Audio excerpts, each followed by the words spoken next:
Bom dia, eu sou a Elisa e a gente está aqui no Distrito de Toledo, em São Luís do Oeste, e escolhemos aqui para estar realizando o nosso trabalho.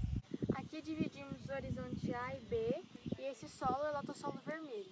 Essa cor reflete a presença de óxidos de ferro, a hematita. Como podemos ver, na área que a gente escolheu não tem mais plantação, porém logo ali em cima temos a cultivar de trigo, que está em processo de crescimento. Bom dia, então eu vou falar um pouco sobre os horizontes da trincheira que a gente abriu. Temos o horizonte A e o horizonte B. Como podemos ver aqui, do horizonte A tem matéria orgânica, então podemos ver o solo mais claro, não tão avermelhado como no horizonte B, por causa que não tem matéria orgânica e vemos mais argila.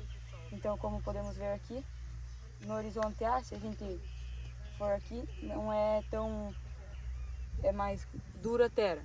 E no horizonte B, como podemos ver, já vai dando mais pedaços de estorões.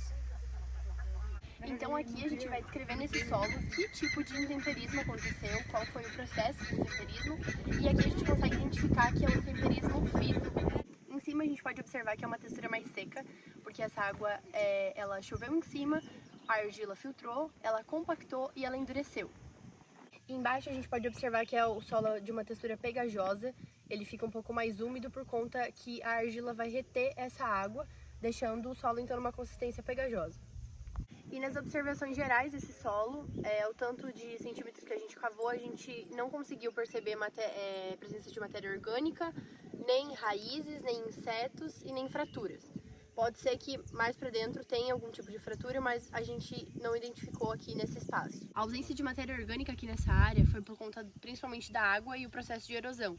E também o histórico dessa terra aqui é que aqui era plantado os cultivares de soja, milho e trigo, e agora não são mais. Então provavelmente faz muito tempo e não tem a presença de nenhuma raiz, nenhuma matéria orgânica deixada das últimas plantações que teve.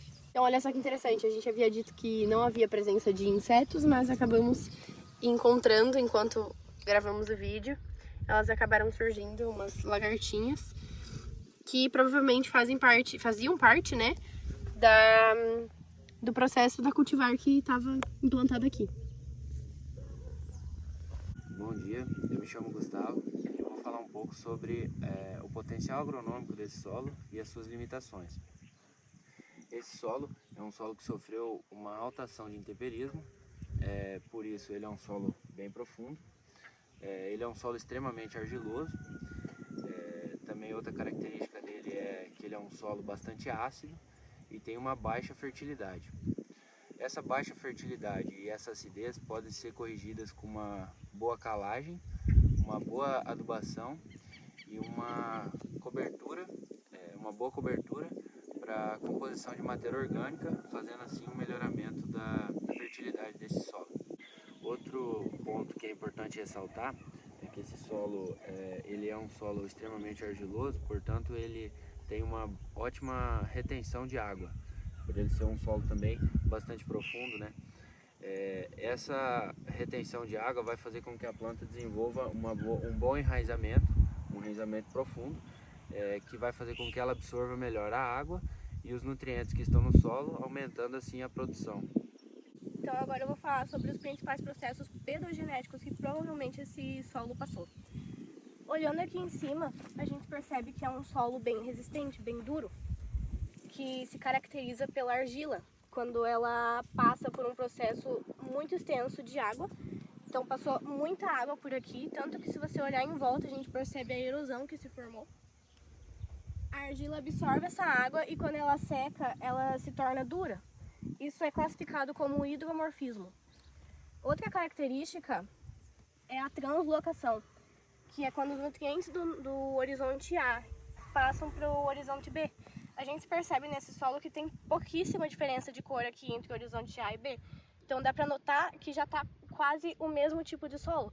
Os nutrientes do A já foram todos passados para o B.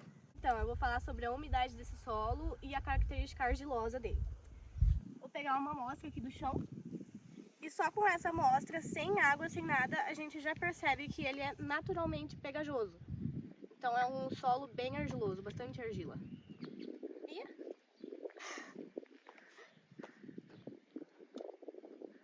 se a gente joga um pouquinho de água nele e vai formando, a gente consegue formar o formato que a gente consegue com essa terra argilosa. Aqui eu tinha uma minhoquinha, acabei de desfazer ela, né? Joga um pouquinho mais de água.